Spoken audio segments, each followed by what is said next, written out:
Pinky. Ma'am Modi ji कैसा काम कर रहे हैं? मोदी तो महंगाई बढ़ा रहे हैं काफ़ी। क्या लगता है बदलाव होना चाहिए सरकार? बदलाव तो होना चाहिए। जो कांग्रेस के राज में 150 रुपये का सिलेंडर था, अब देखो 1100 रुपये का सिलेंडर। इतनी महंगाई हो चुकी है।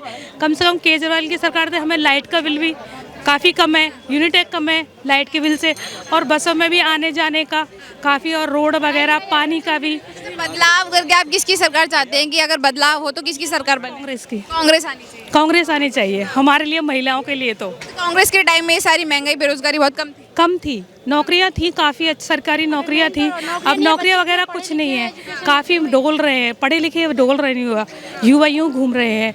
और ये मोदी जी के तो आने से सारी चीज़ बिक चुकी है। क्या एयरपोर्ट वगैरह, लाइट वगैरह, बिजली वगैरह, सारा कुछ। और क्या कल को ये जनता भी बिक जाएगी। तो हम चाहते हैं कांग्रेस आए तो कम से कम हमारा समय तो वैसा रहे कि कम से कम सिलेंडर 1000 का है, 1100 का है, तो 300 तक का तो होना चाहिए। लाइट की भी यूनिट है, अब ठीक है केजरीवाल के इसमें। तो हम चाहते हैं कि कुछ नहीं है, महंगाई ये बहुत ज़्यादा बढ़ चुकी है, कांग्रेस के हिसाब से काफ़ी महंगाई बढ़ चुकी है। तो आपको क्या लगता है इन 8 सालों में मोदी जी ने कुछ काम नहीं किया? काम तो किया है, जैसे देखो स्वच्छ अभियान चलाया है, तो वो अमीर लोगों के लिए ठीक है, गरीब लोग हैं ना, बहुत पिस रहा है। अच्छा, महिला सुरक्षा कैसी है? महिला सुरक्षा अच्छी है, पहले से बेहतर है या पहले से बेहतर है। पहले से बेहतर? सर क्या नाम है आपका? अजय झा। सर आपको क्या लगता है किसे जीतना चाहिए 2024 में? मैडम ने जैसा भी महंगाई के लिए बताया, तो महंगाई के लिए मैं 2 लाइन बता दूं। अभी 2020 से मार्च 2020 22 मार्च 2020 से देश कोरोना के चक्कर में 2 साल से बंद पड़ा था, ठीक है। और ये ऑन रिकॉर्ड है कि 80 करोड़ परिवार को, 80 करोड़ लोगों को मुफ्त में राशन दिया जा रहा है। हर मतलब ये नहीं कि स्टेट वाइज या कास्ट वाइज या धर्म वाइज, हर किसी को दिया जा रहा है। आपने इतने दिन से राशन खरीद के खाया, आज आपको फ्री में मिल रहा है, वो पैसा कहाँ से आएगा? जिनके पास राशन कार्ड है उनको मिल रहा है ना, सब- जिनके पास राशन मैम कार्ड नहीं उसमें है उनको नहीं मिल रहा। उसमें 80 करोड़ लोग 80 हैं, लोग उसमें 80 करोड़ लोग हैं, ये चीज समझो आप। एक इतना गरीब हो गया था। अच्छा दूसरी चीज, ठीक है, कोरोना का अभी वैक्सीन बनाया। आज हमारे देश की, पहले हमारे पास डेंगू का, प्लेग का, अलग अलग तरह का आता था, जो अलग अलग बीमारी आती थी। वैक्सीन बनाने में 15 से 20 साल लग जाते थे, हम उसको झेलते थे। आज के डेट में आपको 1 साल के अंदर कोरोना का वैक्सीन मिल गया, और इतना नहीं, हर बंदे को फ्री मिला।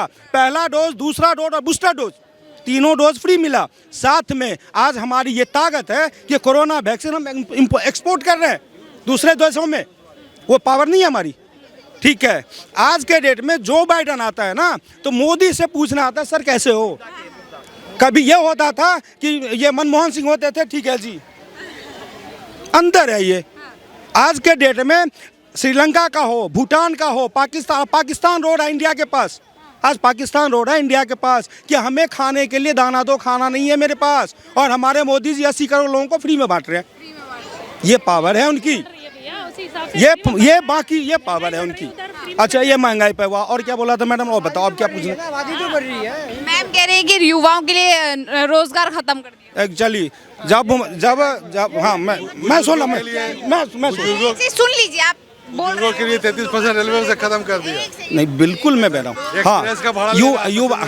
हाँ, युवाओं के लिए इन्होंने क्या बोला, रोजगार खत्म कर दिया। जाहिर सी बात है, जब मनमोहन सिंह थे ना, जब मनमोहन सिंह प्रधानमंत्री थे, उस समय मैं भी IAS अफसर हुआ करता था। हाँ, अभी मैं बेरोजगार हो गया हूँ, ठीक है।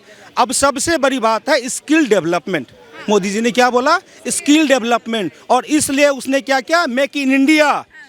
आप अपना स्किल डेवलपमेंट करो, मेक इन इंडिया। जो बंदे टैलेंटेड होते हैं ना, आज भी मैं बता रहा हूँ, जिनके पास टैलेंट होता है ना, वो बंदे सरकारी नौकरी में नहीं जाना चाहते, क्योंकि वो बंध जाते हैं। जिनके पास टैलेंट होता है वो आगे भागते हैं, उनके पास ऑप्शन होता है, बहुत सारे ऑप्शन होते हैं।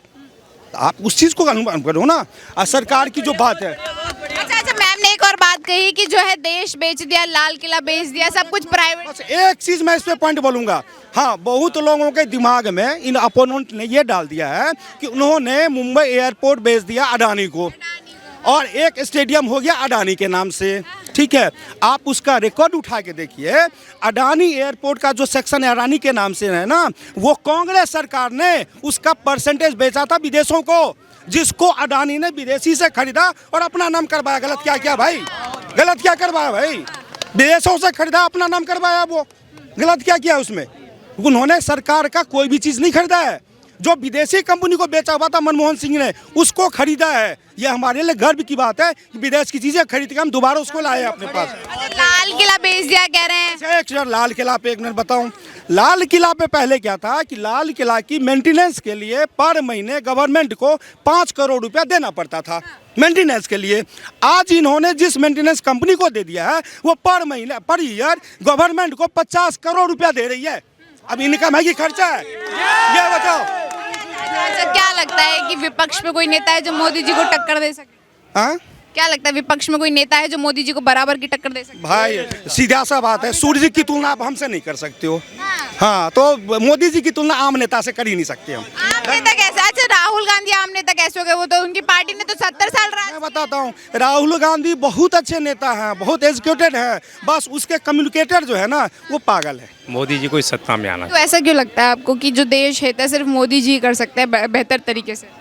क्योंकि जब से हमारा देश आज़ाद हुआ है, हमारे देश का विभाजन हुआ है, हमारा देश आज़ाद हुआ है, तब से जितने भी लफड़े थे तो ये कांग्रेस का फ़र्ज़ था। यानी कांग्रेस का नाम मैं इसीलिए ले रहा हूँ कि अगर कोई और हुकूमत होती मैं उसका नाम लेता, इसीलिए कांग्रेस का ले रहा हूँ। कांग्रेस का ये फ़र्ज़ था कि जितने लफड़े हैं सब उनको हटाने चाहिए थे, निपटाने चाहिए था, ताकि आने वाली नस्लें इन झगड़ों के कारण ना लड़े।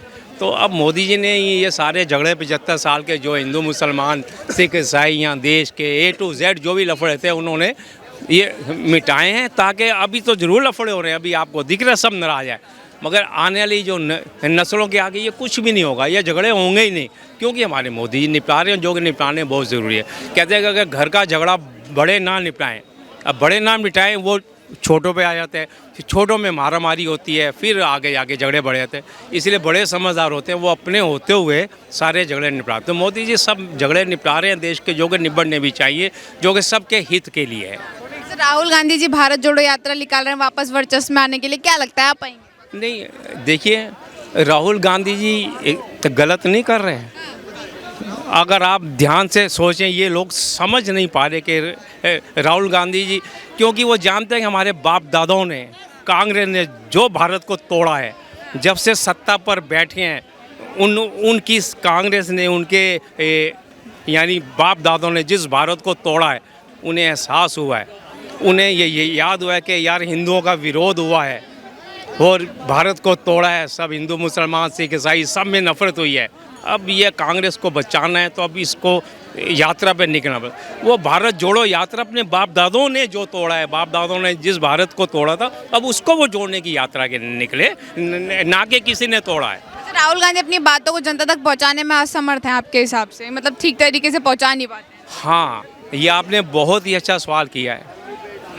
अगर वो इस यात्रा में सिर्फ अपनी बात करते, किसी की भी बात नहीं करते, अपनी बात करते, अपने बाप दादाओं के अच्छे और बुरे की बात करते, या लोगों से पूछते भी क्या बात है कि हिंदू भी मुसलमान भी हमारे साथ थे, हम सत्ता पे आते थे, भी ऐसे सबसे ये पूछते भी क्या बात हो गई, आप लोग हमसे क्यों नाराज़ हो गए हो, कांग्रेस से क्यों नाराज़ हो, हमारी कमी पीछे बताओ। अब मैं वारिस रह गया हूँ, मैं कांग्रेस का अकेला बच्चा रह गया हूँ, मैं अकेला हूँ, मुझे बताओ कि ऐसी क्या बात है कि आप लोग हमसे क्यों नाराज़ हो। अगर वो जनता से ये पूछते, जनता ने दिल की बात बताती कि हमने कांग्रेस का साथ, हिंदू भी बताते, मुसलमान भी बताते, सब बताते जी हमने कांग्रेस का साथ इसलिए छोड़ा है, क्योंकि ये सब जानते हैं पहले सब कांग्रेस के साथ थे ना, हिंदू भी थे, मुसलमान भी थे, सब जाति धर्म के लोग उसके साथ हैं, मगर अब क्यों नहीं है।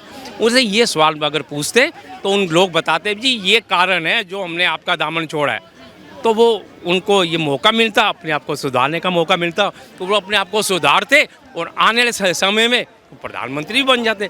मगर वो तो भटक गए हैं, वो अपनी बात नहीं कर रहे, कांग्रेस की बात नहीं कर रहे, उसने ये कह दिया, उसने ये कह दिया, फलाने ने ये कह दिया, वो उसमें टाइम वेस्ट कर रहे हैं।